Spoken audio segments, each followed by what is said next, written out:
For Jedediah Stone, the wind howling through the high ridges of the Snowhorn Mountains was a familiar, lonely hymn, a song he had listened to for years in self-imposed exile. But the sound that cut through the gale on that late January afternoon was not the wind. It was sharper, more fragile, a thin, desperate cry of an infant that pierced the air like a needle of ice. Then another, and another. He pulled his horse to a halt, his weathered face grim, and dismounted. Following the sound, he found a scene crafted from a nightmare. There, cruelly bound to a fence post with rusted barbed wire, was a woman, her body a canvas of bruises blooming like deathly violets against her pale skin. At her feet, 3 tiny, near-frozen bundles lay silent in the snow.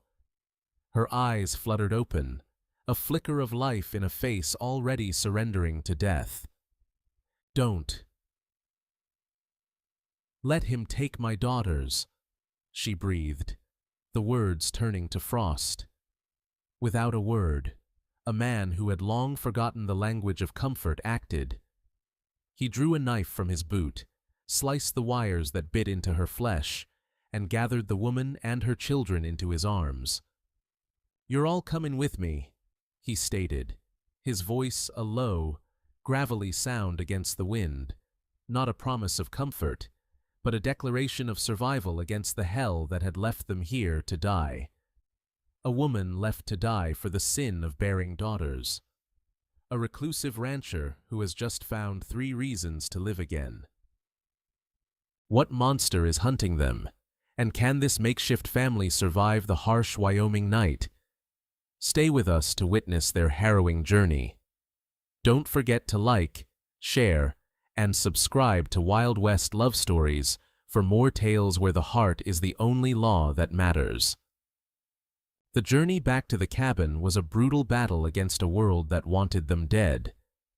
Jedediah Stone shielded the limp body of Elara Vance with his own, the 3 infants tucked precariously between them, their collective weight a fragile burden against the howling fury of the blizzard. Each step his horse took was a gamble, sinking deep into snowdrifts that threatened to swallow them whole. The cold was a physical entity, a predator that gnawed at his bones, but it was a familiar pain. It was the same cold he'd felt years ago, holding his own son, Samuel, as a fever stole the boy's last breath. It was the same silence that had followed his wife, Mary's, passing just weeks later, leaving him utterly alone in these mountains. He had thought himself a ghost since then, a man merely existing, but the faint, whimpering breaths against his chest were an anchor to the present, a terrible and demanding reason to fight. He kicked open the cabin door, the scent of cold ash and pine greeting them like a long-abandoned memory. With a strength born of grim necessity, he carried Elara inside first, laying her gently on the thick bear pelt he used as a rug before the hearth. She was lighter than a woman had any right to be. Then came the babies, one by one, their tiny forms almost lost in his calloused hands. He placed them in a wooden crate hastily lined with soft rabbit furs, a makeshift cradle pushed close to the stones of the fireplace. For the next hour, Jedediah moved with a silent, practiced economy that belied the chaos of the situation. He was a man who knew the calculus of survival. He stoked the embers in the hearth until a roaring fire beat back the shadows, its warmth a fragile shield against the encroaching death. He melted snow in an iron pot, adding a splash of goat's milk from a jug he kept in the cool cellar. While it warmed, he turned his attention back to Elara. With a damp cloth, he began to clean the blood from her wrists and forearms. The barbed wire had bitten deep, leaving angry, torn gashes that spoke of a calculated cruelty. He worked with a tenderness that his hands, accustomed to the axe and the plow, had not known for years. He saw the bruises along her jaw, the swelling on her cheekbone, and a cold, hard fury settled in his gut. This was not the random violence of nature. This was the deliberate work of a man. His gaze drifted to the mantelpiece, to a small, crudely carved wooden bird, the last thing Samuel had made for him. For a moment, the 3 infants in the crate blurred with the memory of his own son, and the weight of his failure to protect his family pressed down on him, threatening to suffocate him. He shook it off. That was then. This was now. He would not fail again. He fed the babies first, using the corner of a clean linen strip dipped in the warm milk. They took it weakly, their suckling reflex a tenuous hold on life. He wrapped them tighter, ensuring the fire's heat could reach them. It was then that a soft groan came from the bear pelt. Elara's eyes were open, cloudy with confusion and pain. Her gaze darted wildly around the unfamiliar room before settling on the sight of her children, safe and warm by the fire. A single tear traced a path through the grime on her cheek. My girls," she whispered, her voice a dry rasp. Jedediah moved to her side, kneeling. "They're warm," he said, his voice low and steady. "They're alive. You're safe here." She stared at him, at his weathered face, his beard dusted with snow, and the unfamiliar kindness in his eyes. It took her a long moment to process the words, to believe them. "Who?" She started. "Jedediah Stone," he supplied simply. She closed her eyes, absorbing the name. "Elara Vance," she breathed out, as if claiming her own identity back from the brink. The name hung in the air between them, a fragile bridge built over a chasm of pain and mistrust. Over the next few days, a quiet routine formed. Jedediah hunted, chopped wood, and maintained a silent, constant vigil. Elara slowly regained her strength, her time consumed by the endless cycle of feeding and comforting her daughters, whom she now called Clara, Beatrice, and Annabelle. They rarely spoke, but a language of actions grew between them. He would leave a bowl of warm stew by her bedside. She would mend a tear in his coat while he slept in his chair by the door. She saw the deep, unhealed sorrow in his eyes when he looked at her children, and he saw the fierce, unyielding spirit of a survivor in the way she held them close. One evening, as the fire crackled and the wind outside had softened to a mournful sigh, Elara sat up, her back against a pile of blankets.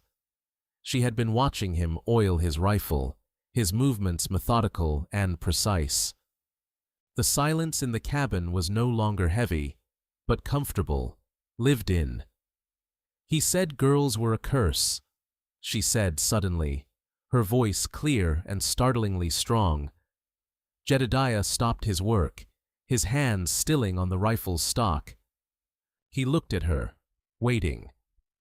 "I gave him 3 beautiful daughters," she continued, her gaze fixed on the flames, "and for that, he called it justice. To let the mountain decide if we were fit to live." A dangerous stillness filled the room. Jedediah placed the rifle down carefully.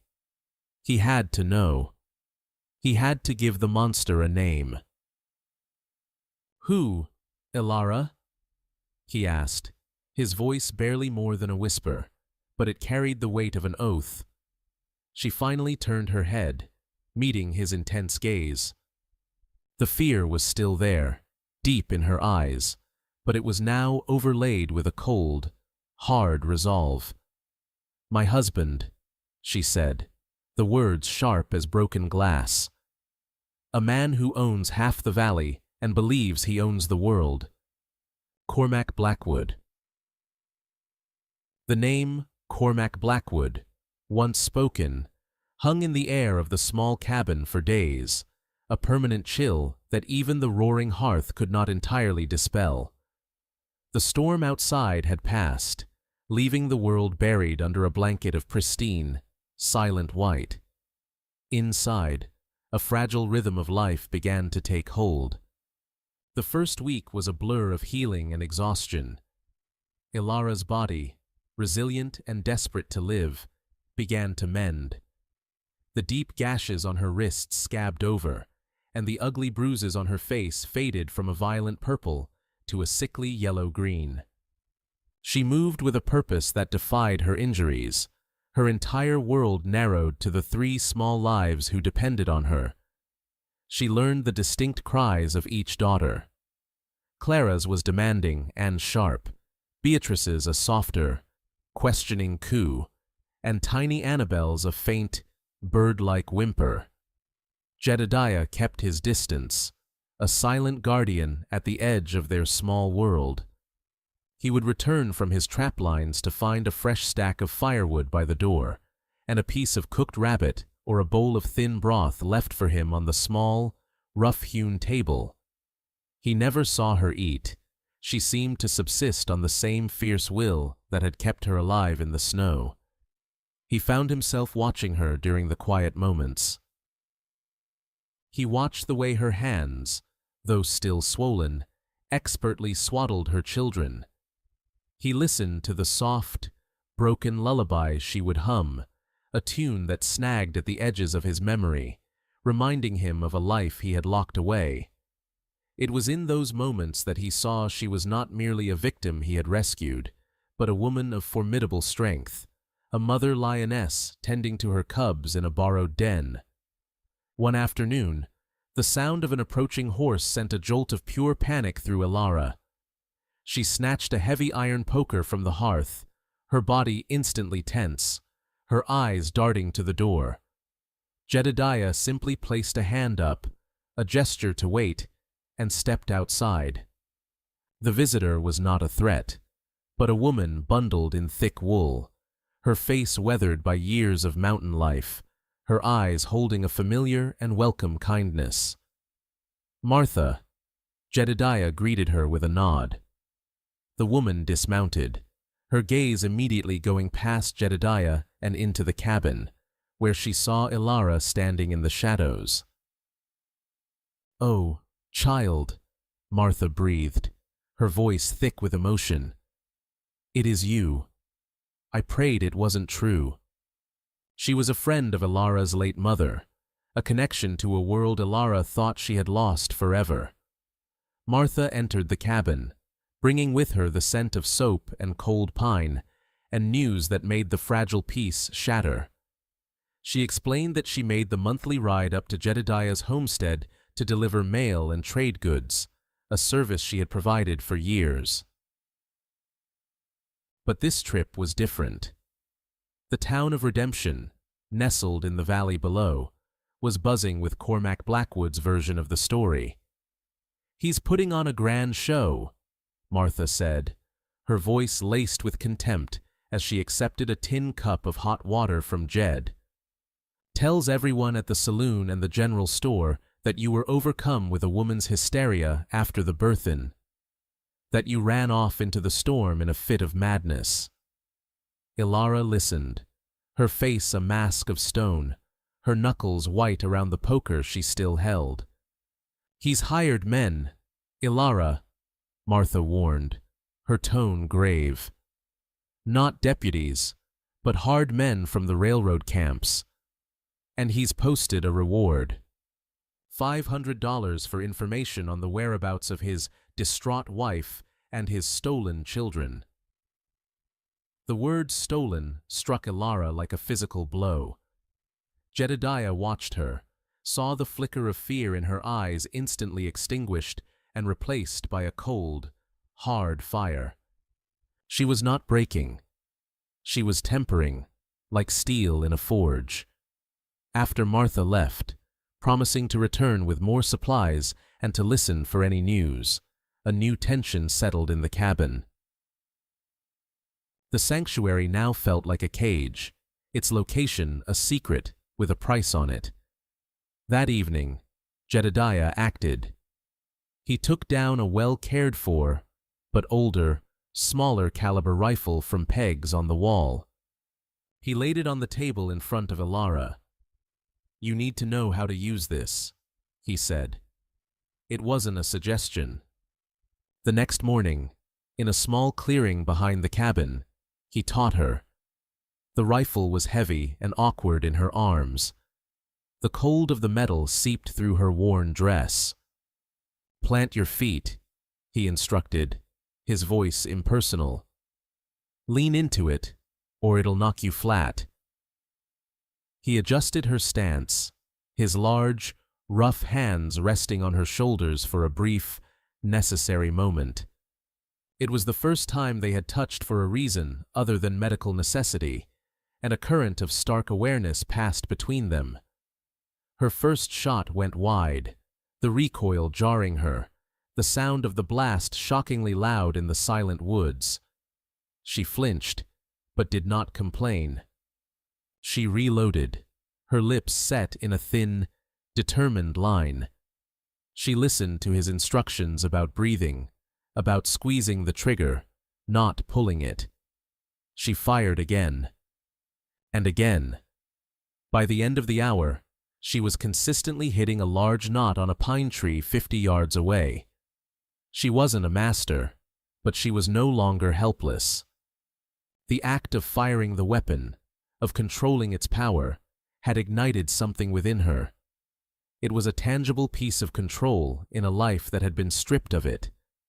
As she cleaned the rifle that afternoon by the fire, a new, more confident quiet settled over her.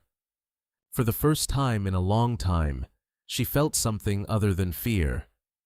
Preparedness. They had a fighting chance. That fragile sense of security lasted for 2 days. On the third evening, as a stew of rabbit and wild onions bubbled over the hearth, Elara was humming her lullaby to the girls, who were nestled in their crate. She noticed Annabelle, always the quietest, was completely still. Frowning, she reached down and touched the infant's forehead. A wave of ice-cold dread washed over her. The baby's skin was radiating a dry, burning heat.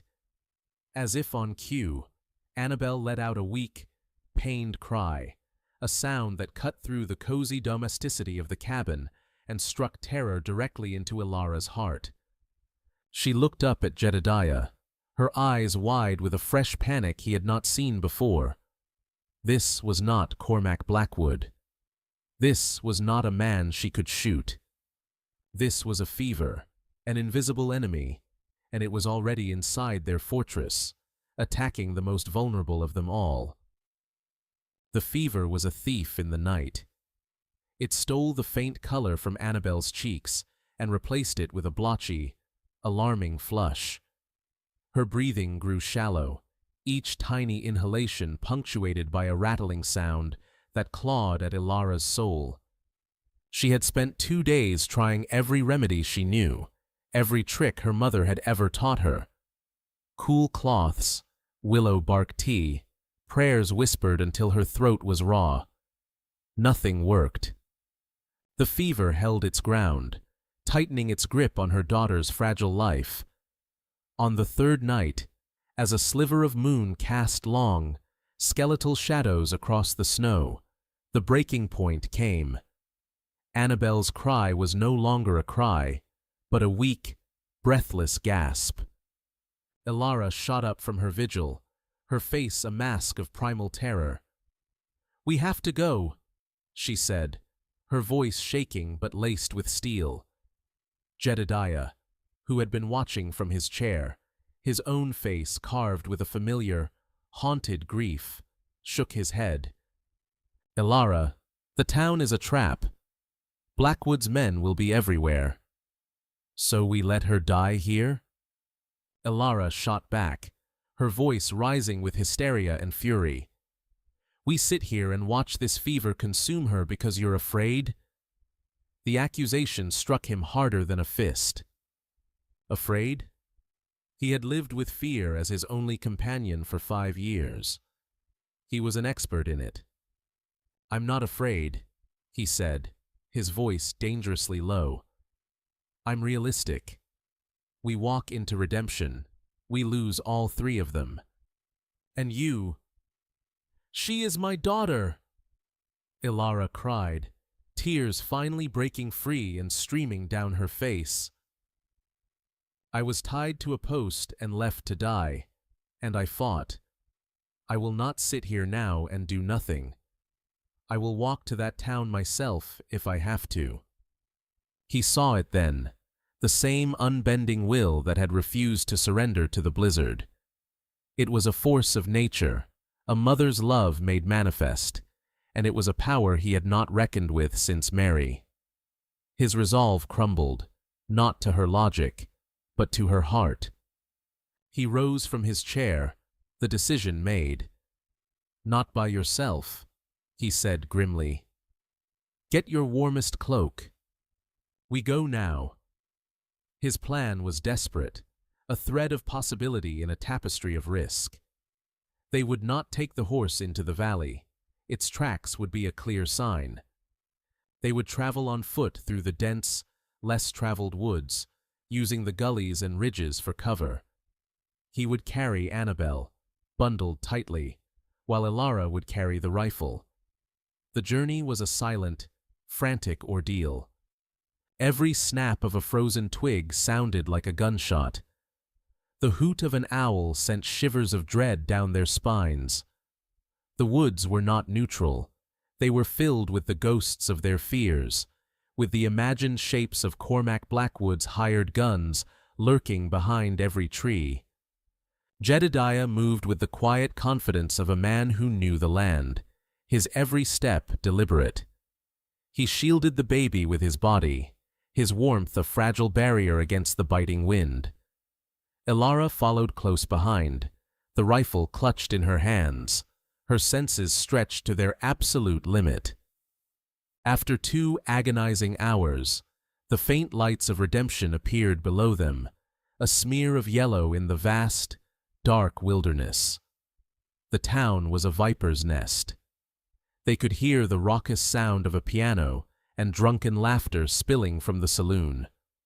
On the wall of the sheriff's office, a lantern illuminated a notice board, and even from a distance, Elara could imagine her name on a poster, branding her a madwoman.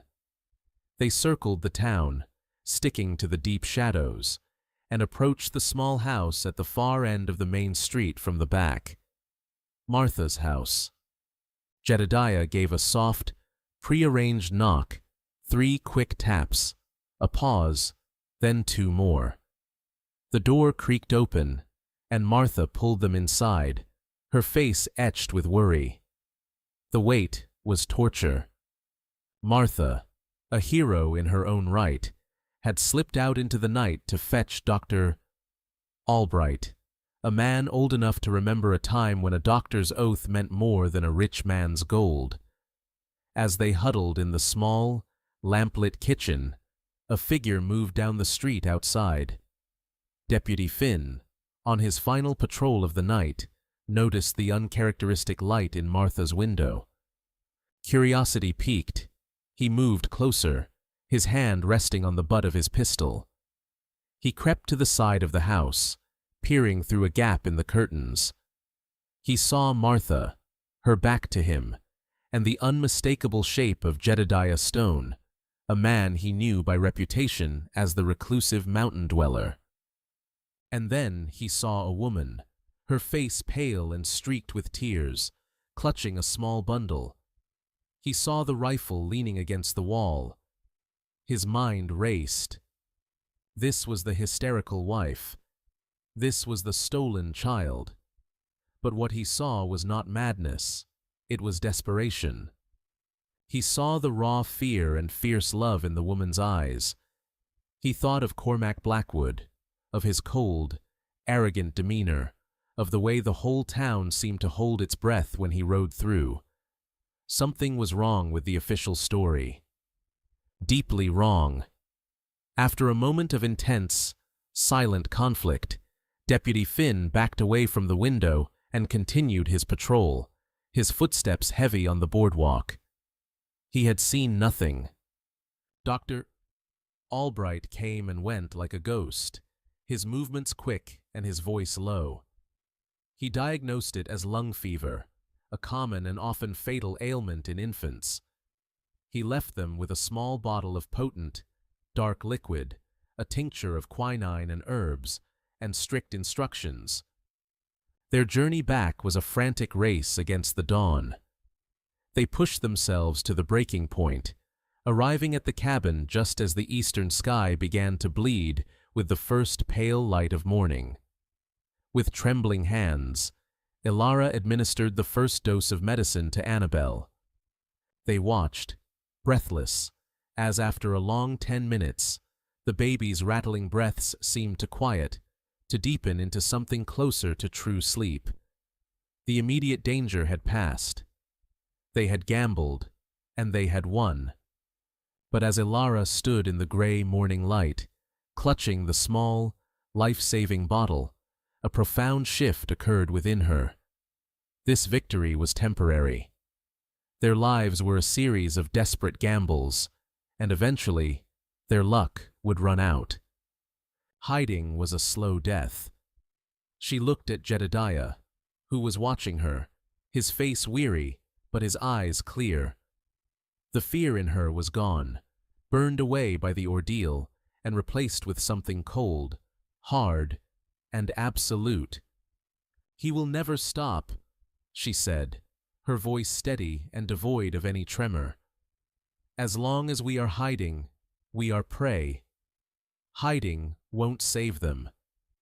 She took a breath, her gaze locking with his. "Fighting will." Jedediah looked from her determined face to the crate where her 3 daughters slept. He saw the ghosts of his own family, of his own failure to fight a silent, invisible enemy. For 5 years, he had been hiding from his own life. Elara's courage was a beacon, showing him a way out of the darkness. He gave a single, slow, deliberate nod. "All right, Elara Vance," he said, the name a vow. "We fight." In that moment, the mission changed. They were no longer just surviving. They were preparing for war.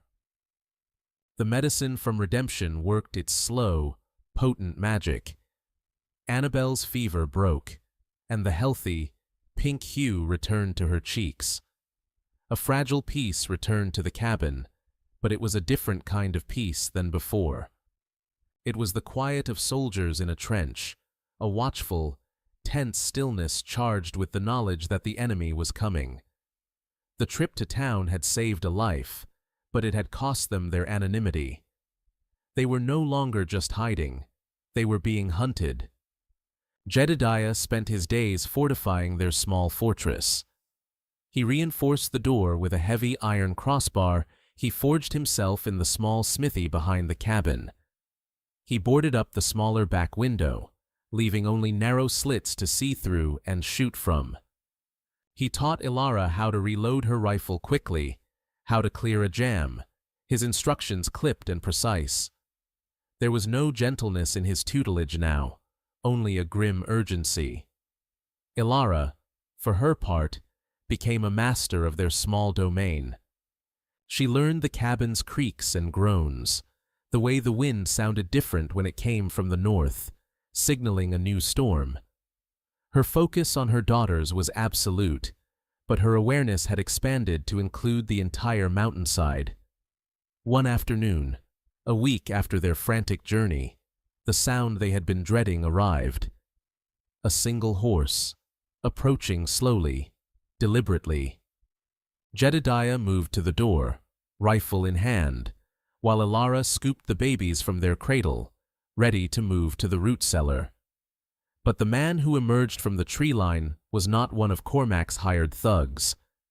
He was slender, well-dressed in a fine wool coat that was hopelessly out of place in the wilderness, and his face, though handsome, was pale with fear. Elara gasped. Elias. It was her younger brother.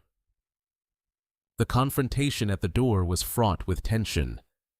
Jedediah stood like a granite wall, his eyes cold and unforgiving. "He's my brother," Elara insisted, her voice trembling. Reluctantly, Jedediah stepped aside, though his hand never left his rifle. Elias stumbled inside, bringing with him the scent of the valley, of money, cologne, and a deep, pervasive fear. He refused to look Jedediah in the eye, focusing only on his sister. "Elara, thank God," he stammered. "I've been searching for you. Cormac is worried." The lie was so blatant it was almost comical. "He is not worried. He is furious," Elara countered, her voice devoid of warmth. After a tense silence, Elias delivered his message, the real reason for his journey. He explained that Cormac knew she was somewhere on this mountain. He was prepared to lay siege, to burn the forest down if he had to. But he was offering a way out. A bargain, Elias called it. Cormac would take her back. He would publicly forgive her. Episode.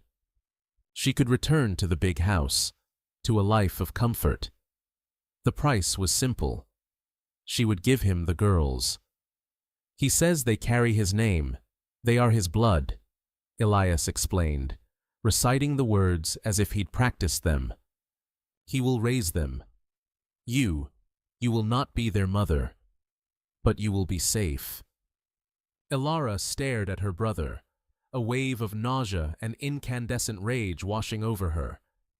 The offer wasn't just cruel, it was a masterstroke of psychological torture, designed to utterly annihilate her identity and spirit. "Get out!" she whispered, her voice shaking with fury.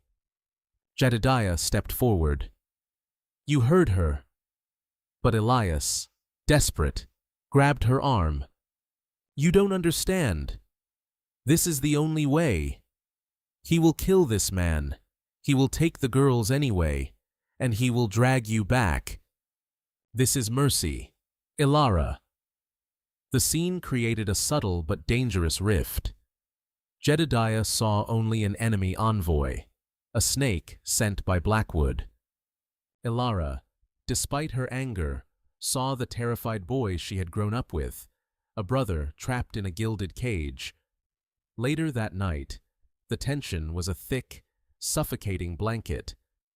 Elias was given a bedroll by the cold side of the cabin, and a heavy, wounded silence fell between Elara and Jedediah. He saw the conflict in her eyes, the toxic pull of family loyalty. He knew then that for their plan to work, for their trust to be absolute, he had to give her the one thing he had never given anyone: the key to his own locked-away soul. He found her standing by the window, staring out at the two small, snow-covered mounds on the hill behind the cabin.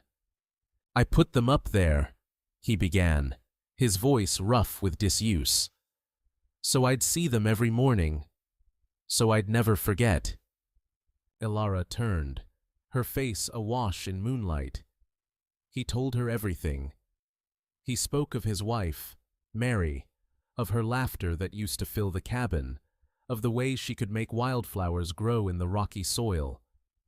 He spoke of his son, Samuel, a boy with a wild imagination who wanted to be an explorer. Then he spoke of the diphtheria that had swept through their valley like a phantom, silent and lethal. He described his own helplessness, watching his son struggle for breath, his strong hands useless against an enemy he could not see or fight. The worst part, he confessed, his voice cracking, was what came after.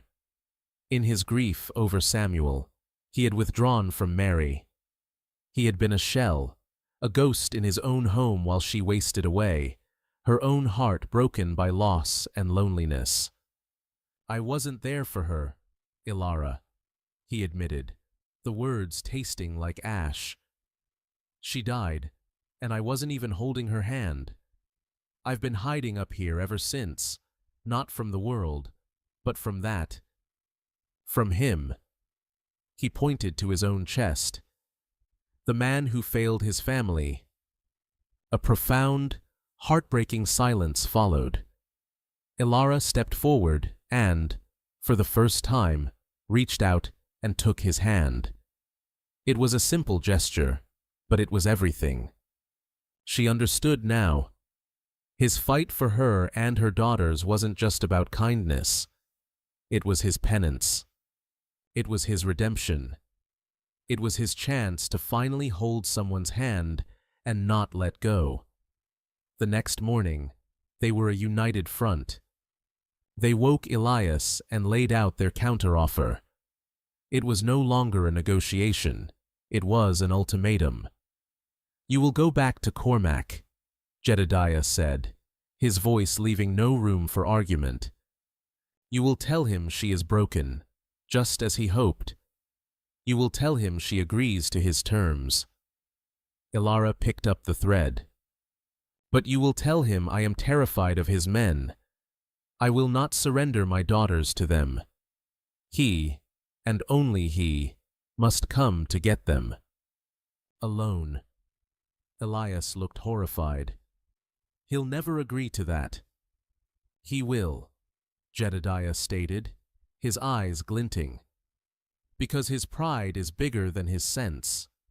He needs to be the one to break her. He needs to see her bow before him." They looked at the farmer's almanac hanging by the door. It predicted a heavy snow squall in 2 days' time.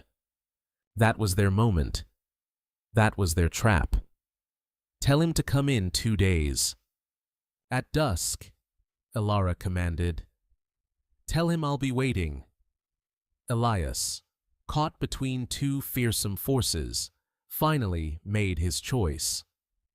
The cold, certain power in that cabin was more real to him now than Blackwood's distant tyranny.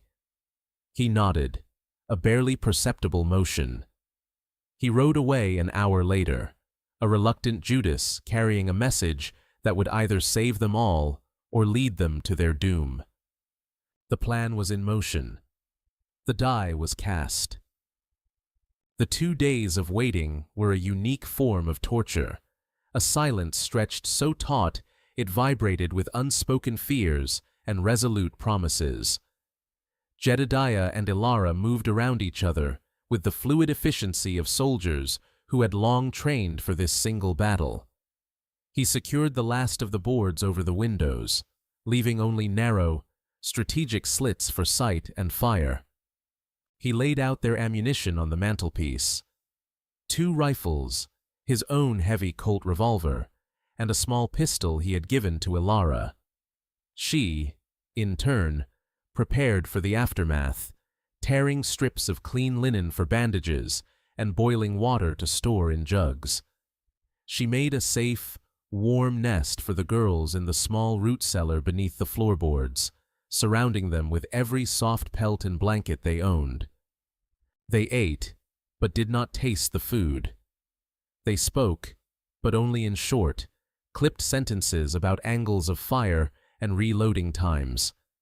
The love and vulnerability that had bloomed between them was now encased in a hard shell of grim purpose. On the second day, at dusk, the sky turned a bruised, sickly gray. The wind picked up, howling through the pines like a lament, and the first snowflakes began to fall, not the gentle flakes of a picturesque winter, but hard, stinging pellets driven by a rising gale. The stage was set. The storm had arrived on cue. An hour later, through the swirling white curtain, they appeared. Not one rider, but 3. 3 dark figures on horseback, moving like specters through the blizzard. Elara's breath hitched. "He lied," she whispered, though there was no surprise in her voice, only a confirmation of the evil she already knew. Jedediah's jaw tightened, his knuckles white on the stock of his rifle, Men like him always do. Cormac Blackwood reined in his horse just beyond the clearing, his 2 hired guns fanning out on either side. They were hard, grim-faced men, the kind who lived and died by the coin. "Elara!" Cormac's voice boomed, somehow cutting through the wind's roar. It was the voice of a man accustomed to absolute obedience. "I have honored our agreement. I have come alone for my property. Send out my daughters, and this foolishness can end." The only answer was the deafening crack of Jedediah's rifle. A chunk of bark exploded from a tree inches from Cormac's head. The battle had begun. Cormac and his men dismounted, using their horses for cover as they returned fire. The cabin walls groaned under the assault, bullets thudding into the thick logs, splintering the wood around the firing slits. Inside, the small space was filled with the acrid smell of gunpowder and the thunderous reports of the guns. Jedediah and Elara worked as a single, deadly unit. He would fire, then move to another position, his movements economical and swift. Elara was at his side, the second rifle loaded and ready, her fear channeled into a cold, focused fury. She would track the movements of the men outside, her voice low and steady as she called out their positions. One moving left, towards the woodshed. She'd report, and Jedediah would adjust his aim. Hidden deep in the tree line, shivering from more than just the cold, Elara Vance watched the scene unfold. He had followed them, unable to simply ride away and leave his sister to her fate. He saw the muzzle flashes from the cabin, and he saw the relentless, brutal assault from Cormac's men. His stomach churned with a mixture of terror and self-loathing. He heard Cormac shout to one of his men, his voice a venomous hiss on the wind. "To hell with the woman. Just keep them pinned. Put a few rounds through that window by the hearth. That's where a nursery would be." That was it. That was the moment the last vestige of family loyalty in Elias's heart died. The man was willing to murder his own children, to fire blindly into the room where they slept, simply to reclaim his property. A desperate, reckless courage sparked within him. He couldn't fight them, not head-on, but he could be a ghost. He could be a chaos agent. While Cormac's men were focused on the cabin, Elias circled around through the deep snow to the small, dilapidated woodshed. He pulled a flask of whiskey from his coat, splashed the cheap liquor onto a pile of dry kindling inside, and struck a match. The flame caught, greedy and fast. He then retreated into the woods, raised his pistol to the sky, and fired a single shot. The effect was immediate. "Boss! Someone's behind us!" One of the henchmen yelled, seeing the flicker of flame and hearing the gunshot from an impossible angle. "It's a trap!" The man broke cover, turning his attention towards the woodshed. It was the only opening Jedediah needed. He took a steadying breath, aimed, and fired. The man crumpled into the snow and did not move. Enraged at losing one of his men and the sudden turn of events, Cormac made his decision. "Forget flanking!"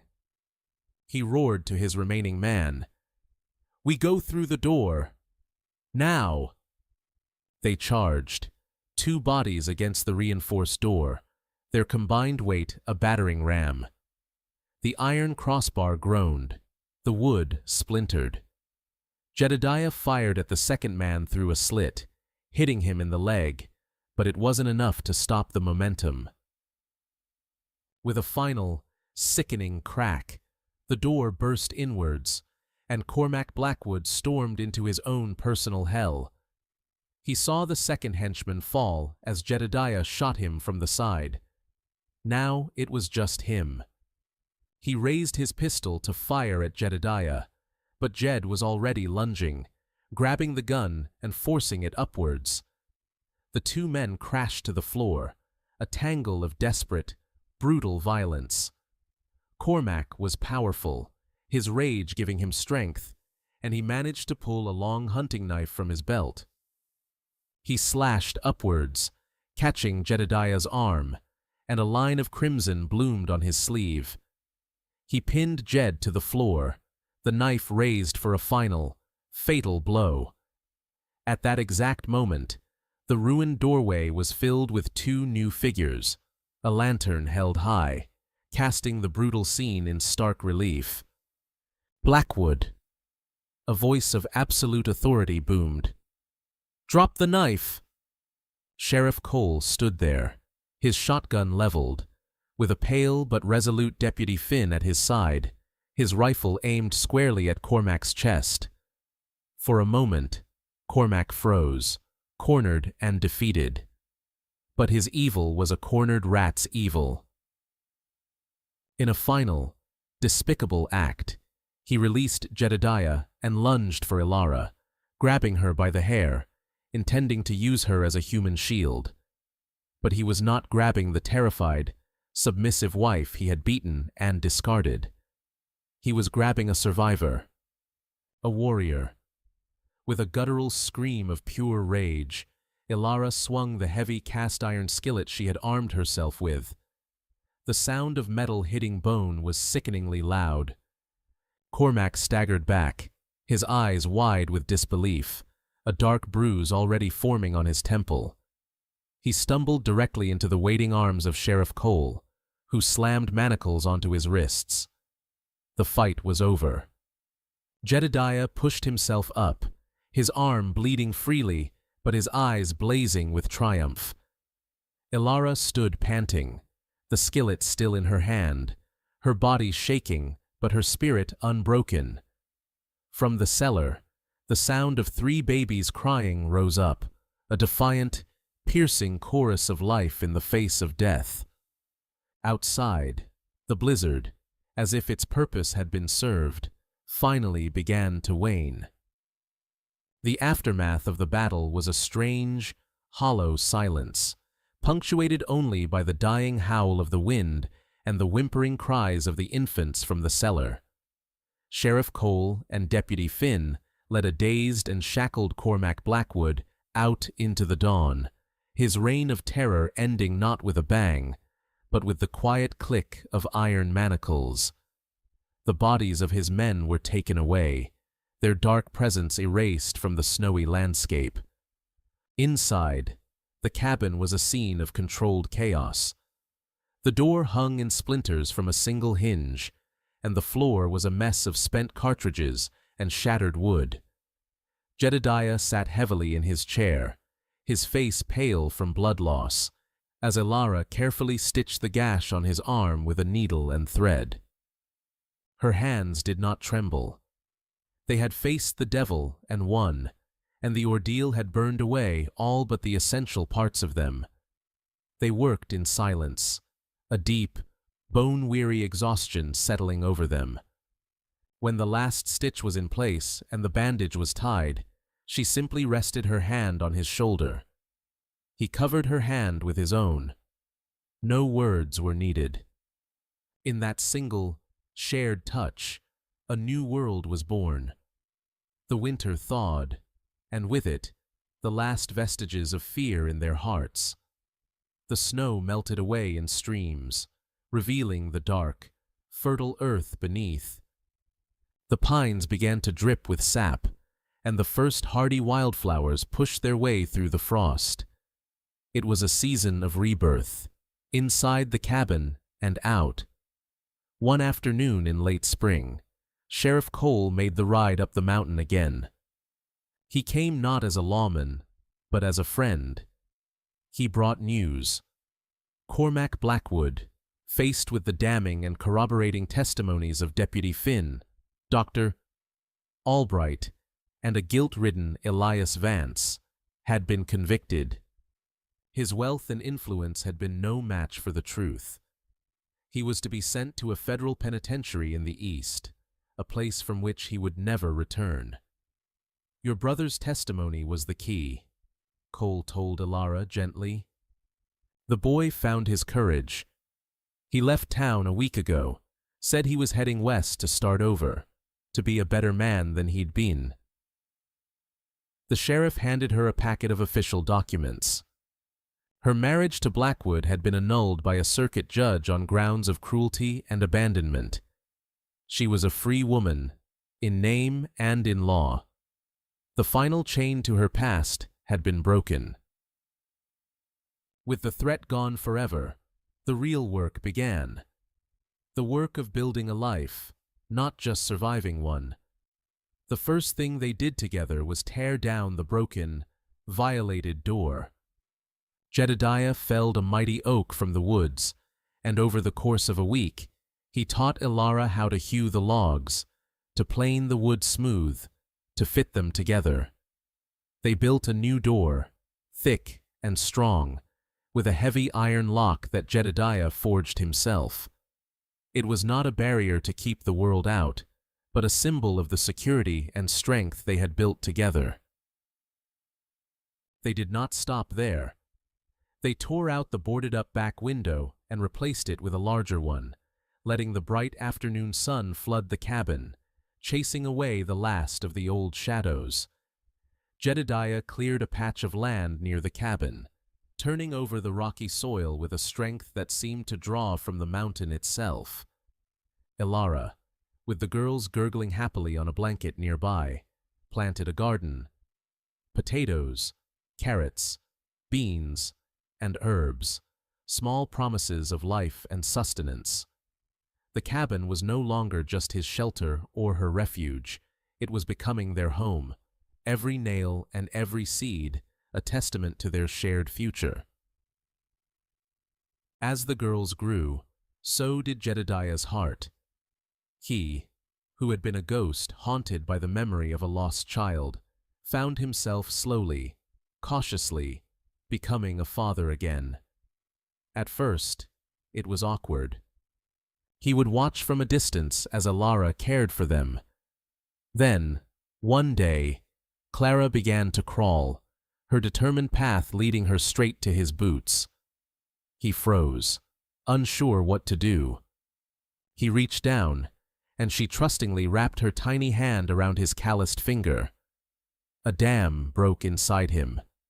Soon, he was the one on the floor, letting Beatrice pull his beard, or carving a small, smooth bird for Annabel to hold. One evening, he retrieved the worn, whittled horse from the mantelpiece, Samuel's last toy, and offered it to Clara. He was not replacing his son. He was allowing his son's memory to be part of this new life, sharing his love instead of hoarding his grief. Elara watched it all, her love for this quiet, steadfast man deepening with every passing day. Their commitment was not sealed with a grand proposal, but in a moment as quiet and profound as their love. They were sitting on the porch one summer evening, watching the sunset paint the peaks in hues of gold and purple. The girls were asleep inside, the scent of baking bread wafted from the open door. "This cabin was a tomb for 5 years," Jedediah said, his voice a low rumble. "A place for a ghost to live. You and the girls."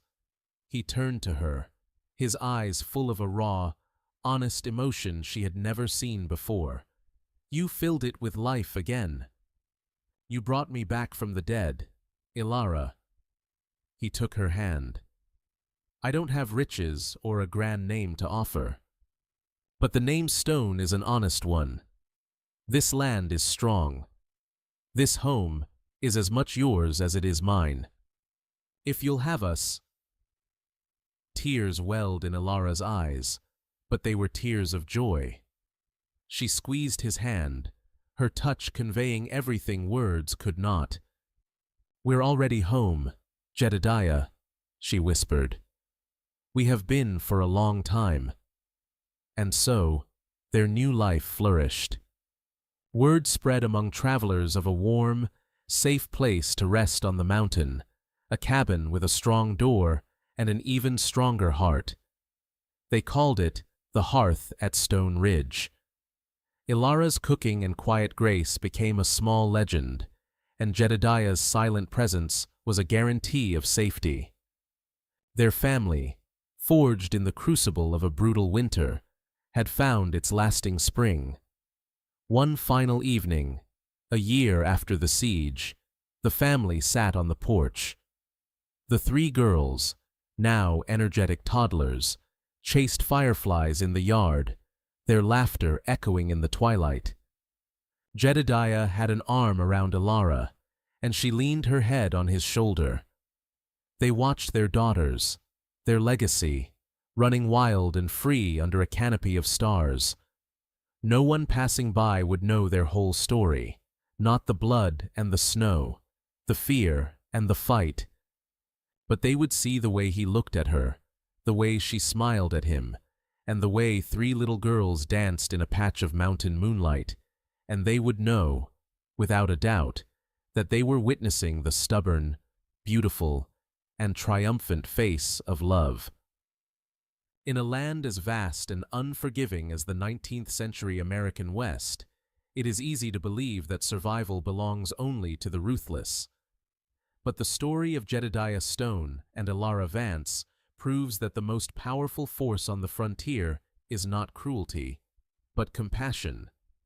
Theirs is a testament to the fact that a family is not defined by the blood you share, but by the hands you choose to hold in the dark.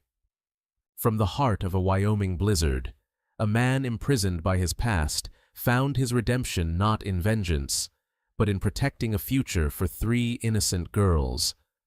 A woman, beaten and discarded for her perceived failure, discovered her true strength not in hiding from her monster, but in building a home with a man who saw her worth. The hearth at Stone Ridge was built from more than just timber and stone.